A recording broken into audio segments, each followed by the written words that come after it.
Live from our 7 Tasmania studios, your nightly news with Kim Miller begins now. Good evening, everyone. First tonight, the state government has released its multi-billion-dollar construction blitz, promising more houses, building upgrades and thousands of jobs. While the package has been broadly welcomed by industry groups, plans are still underway to make sure we have enough workers with the right skills to complete it. Hard hats and high-vis on. Safety first for the state's Premier, touring this construction site after laying out his building blocks to patch up Tasmania, recovering from COVID-19. The package that will rebuild Tasmania, both economically and socially. It will create jobs. And importantly, it will get us back to where we were. That package, including almost $800 million worth of housing, set to build more than 2,000 dwellings, including social and affordable housing. A boost for new builds from both state and federal governments. A total of $45,000 on offer when building a new home. It's going to stimulate the construction industry because rather than first-time builders, it's everyone, which is brilliant. I think the package gives enough in the short term. It'd be good to see things that move on further into next year, and also some initiatives to make sure that land availability is coming out in the future. For roads, $40 million in safety upgrades. Though welcomed by civil contractors, the CEO says the building blitz is also a missed opportunity. Government is just recommitting to the already existing monies in the budget. We would have liked to have seen maybe a little bit more to bolster the economy. We'll only see that stimulus when those tenders come to market.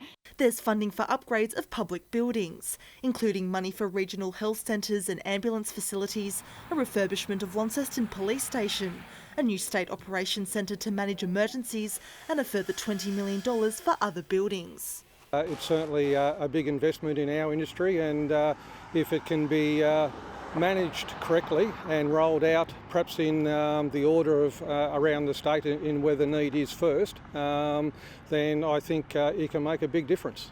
Other funding for sports facilities. More than $68 million to upgrade the Derwent Entertainment Centre, subject to the NBL deal. Funding also for other community projects and a new trades and water centre, in a bid to keep up with the demand for skilled tradespeople to bring all these projects forward. What we'd like to see, though, is a controlled rollout that maximises the opportunity, obviously, for Tasmanian jobs, get more people into the trades, not bring interstate labour over, and there should be no problem with us having the capability here in Tasmania. The concern was that within 6 months the work would dry up. So this stimulus money will help to secure those jobs and keep those skilled people in Tasmania. Labor says boosting local workers should be a priority.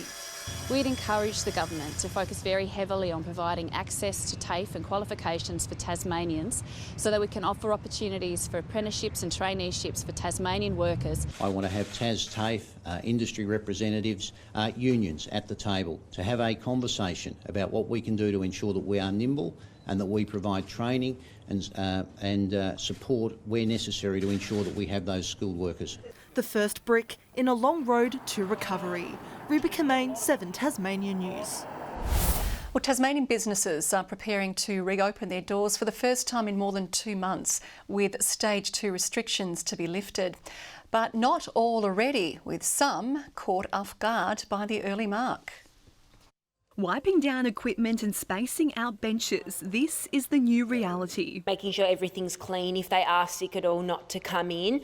And then we've made more space, so we're going to spread them out a lot more. And we'll probably put a few barriers up when we do open up. The owners of Method Plus Action have used lockdown to carry out renovations on their gym. They're pumped to reopen, but weren't prepared for the early lift. A little bit more notice would have been nice, but it is what it is, and this whole situation's a little bit... No one really knows. Beauty salons are also allowed to operate from 3 p.m. tomorrow. Appointments are quickly filling up. I can't wait. Our customers, we've actually missed them, and I know they've missed us. So we're pretty well fully booked for the next few weeks, so we're very happy about that. They too are taking safety seriously. There's spacings throughout the clinic. If you're walking in, you can't just all come to the front desk and wait. We've got guards at the front desk, so people aren't talking over my staff and vice versa. Everybody that comes into the premises has to have their temperature taken. The accommodation sector has also been hit hard by the pandemic. Airbnb operators are eager to see visitors return. I think now's the opportunity. I think you'll have a lot of places that you can book. Normally they'll be booked full of international tourists, but now they're open to locals. It'll be a great time to get out, see areas you haven't seen before. Caravan Park manager John O'Donnell is excited to welcome back travellers just in time for the long weekend. There's a little bit more of a buzz around town of people getting ready. Oh, look, and it's been quite last minute. So obviously we're all trying all those things that we thought we had another week to do. We're trying to get finished. I know the shops are saying, well, good, could be busy, get some more stock in. Coles Bay usually swarms with international tourists at this time of year, but this time round, they're relying on the locals. It's the time of year to do it. There's nobody else here, only Tasmanians. So it's, make yourself at home here in Tasmania. Letitia Wallace, 7 Tasmanian News. And while Tasmania emerges from its COVID slumber, authorities are issuing stern warnings to celebrate newfound freedoms responsibly. We're being reminded to be prepared if venturing outdoors and remember the importance of basic health hygiene to protect our most vulnerable. 4 days into winter and our stunning national parks and reserves are about to see an influx of visitors. The state's most popular outdoor areas, such as Freycinet, parts of Cradle Mountain and Mount Field, open to all Tasmanians as of 3 o'clock tomorrow afternoon. I'm sure there'll be a lot of people who, for the last 11 weeks, have been, religiously staying at home and keeping safe, but who are really keen to get back into nature. Adventurers urged to explore, but keep in mind not everywhere's open just yet. Also warned to prepare for harsh conditions in rapidly changing and potentially dangerous winter elements. I can't stress enough how important it is to go to our website, read up on our safety checklist and make sure that you've got the right gear and the right equipment. As the restrictions lift, health workers who've witnessed the pandemic unfold are pleading with Tasmanians to not become complacent. I think the important point to make is that restrictions have been eased, they haven't been lifted, and absolutely that means that we need to remain constantly vigilant. While isolation has been difficult for many, public health measures including social distancing and hygiene remain in place.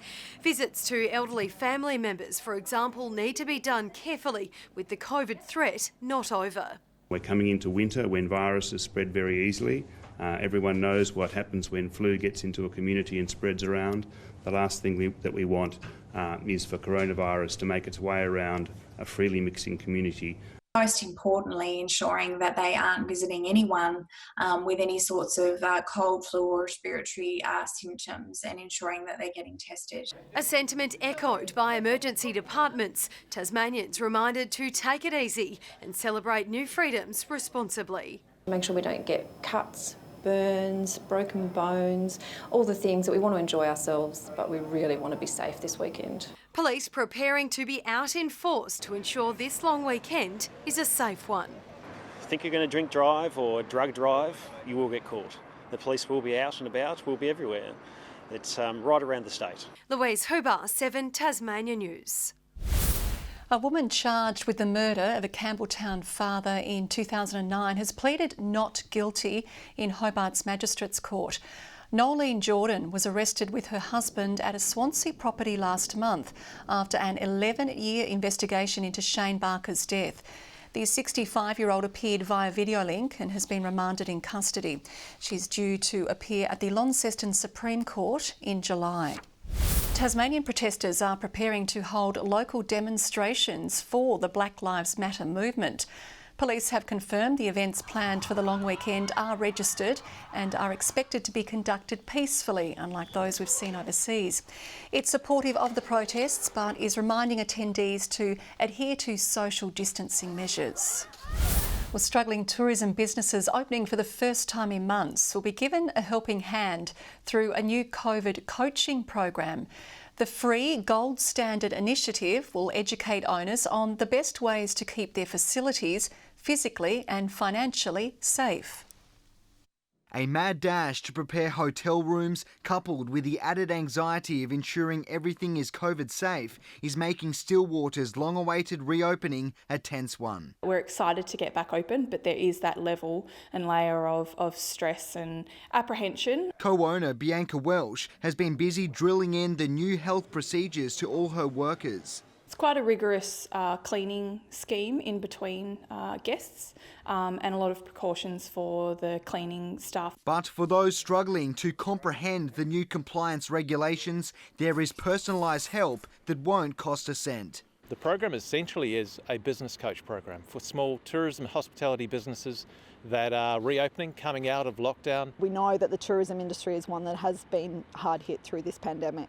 A $100,000 partnership between local tourism bosses and Rio Tinto, giving operators the tools to be both compliant and competitive post-pandemic. It's how you present yourself as a safe place that someone would like to spend time at. The program has a 6-month lifespan and organisers are confident it will attract more than 100 businesses. So good for, I think, a lot of the smaller operators in the industry that might not know where to source that information or need a bit of help. It's now live on the Northern Tasmania Tourism website. Garth Burley, 7 Tasmania News. As travel restrictions begin to ease across the country, more flights are set to take off. Qantas and Jetstar are planning to resume more than 300 weekly return flights by the end of the month. But with our border restrictions still in place, the airlines are only planning 1 extra Tasmanian service a week between Launceston and Melbourne. The Qantas Group says, depending on demand and restrictions, it's preparing to restart up to 40% of its pre-coronavirus capacity by the end of July. A Tasmanian winter tradition is firing back up in the face of coronavirus. The Huon Valley Midwinter Fest couldn't be held in its normal format, so organisers are taking the event online. Next month, they're planning a 2-hour stream on Facebook, featuring music, a costume competition, storytelling and a ritual to bless the harvest called Wassail. Everyone bangs their pots and pans, and so we'll be encouraging everyone to make as much noise as they can and wake up their neighbours at home at the end of the at the end of the Wassail. But yeah, it's in the hope of a good harvest for the coming season. The event will also include the burning of the Big Willie effigy to symbolise letting go of negative energy. The potential effects of climate change will soon guide projects developed by North West Council. The Waratah Wynyard Council is releasing a draft of its new environmental plan, which outlines ways of future-proofing its infrastructure projects. The council is also developing a framework to become more socially and economically sustainable. From tomorrow, the public can view the plan and provide feedback over the next 3 weeks. A date has been set for junior football competitions to resume in the state. The 18th of July is being touted, pending government approval. But senior competitions remain on a knife edge, with the state's largest league, the Northern Tasmanian Football Association, opting to scrap its season. Don't you miss the sound of it.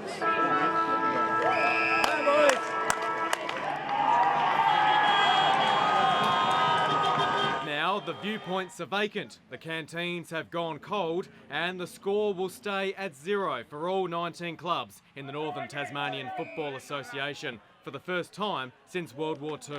There'll be no premiership points awarded for any games that are played this year, or no best and fairest awards. The league says limits on full contact training, the possibility of no crowds and the safety of club members forced the time out. Plus, there will be a financial impact, no matter what, whether we played footy or whether we didn't play footy. South Launceston is disappointed but says safety comes first. I think it's the right call, and but who knows what the immediate future will bring. Some clubs, like the recently rebranded UTAS Lions, will continue to train, despite not having a competition to play in. Without a siren sounding or a goal being scored, 2020 will go down as perhaps the most emotional season in the league's history. Strung out, players, coaches and presidents now have certainty over this year. Next, how to prepare for 2021. footy's not dead. And we need to encourage all those players, volunteers, supporters to stick around their clubs no matter what happens. Things are more optimistic at the Southern Football League, which has penciled in the 25th of July as a tentative round 1. The league says all 9 of its clubs are committed to seeing out a season. While the North West Football League is still unsure about its future, restrictions around crowd sizes are likely to be a decisive factor. Tom Johnson, 7 Tasmania News. Good evening. Well, Ross started us off with a -5 this morning, which was a pretty chilly start for everybody. Friendly Beach is our high today of a dizzy 15 degrees. Hobart and Burnie 14, Launceston and Devonport highs of 12. St Helens and the Bass Strait Islands 14 today. Smithton, Grove, Ouse and Strawn 13 degrees. Lowhead 12. Lyawini moved from -4 to a top of 11. Clear skies over most of Tasmania today. Some cloud was spotted over the west. Some mid to low cloud is south of the Bight over the southern ocean. We also have more cloud up the east coast of Australia and a little bit clipping south of Western Australia. Tomorrow we have a cold front ready to cross Tasmania. The westerly winds will turn southerly, high pressure zone over most of the nation. Westerly winds increasing to 20 to 30 knots before shifting southerly from late morning and easing to 10 to 20 knots, swells to 3 metres. A strong wind warning from and including Flinders Island to Low Rocky Point. Friday for Hobart, a shower or two clearing, 13 the top, same for Huonville, 14 the high for Campania. Launceston, a top of 15 degrees with morning fog, partly cloudy for Devonport, 15, 15 also for Georgetown. Burnie, 15 degrees and cloudy, a shower or two clearing from Strawn, 13 the maximum and 15 for Wynyard. St Helens tomorrow, 16 degrees and partly cloudy, the chance of an afternoon shower for Swansea and showers clearing from Port Arthur, 12 the high. On Saturday, showers over the Bass Strait Islands and also later over the west coast. Morning frost on Sunday and fine apart from a shower over the west again. And similar weather on the cards for Monday. Sunny and 24 in Perth tomorrow. Partly cloudy over Adelaide and Melbourne. Sunny in Sydney. Partly cloudy and 23 in Brisbane. Clear in Hobart at the moment, clear in Launceston, both on 7 and 9 degrees in Devonport. With the weather chilly, Kim, we can remind people about the big freeze happening on Monday. 18 players from each of the clubs will all be getting the ice action on Monday with Neil Danaher. Find out all the details from the Big Freeze website. I've had my little beanie for a couple of weeks now, but my wife won't let me wear it in public. I don't know why. I can't believe it's big enough to fit your buff head. Thanks, Murph. That's your news for now. I'll be back later with updates. Thanks for joining us. Good night.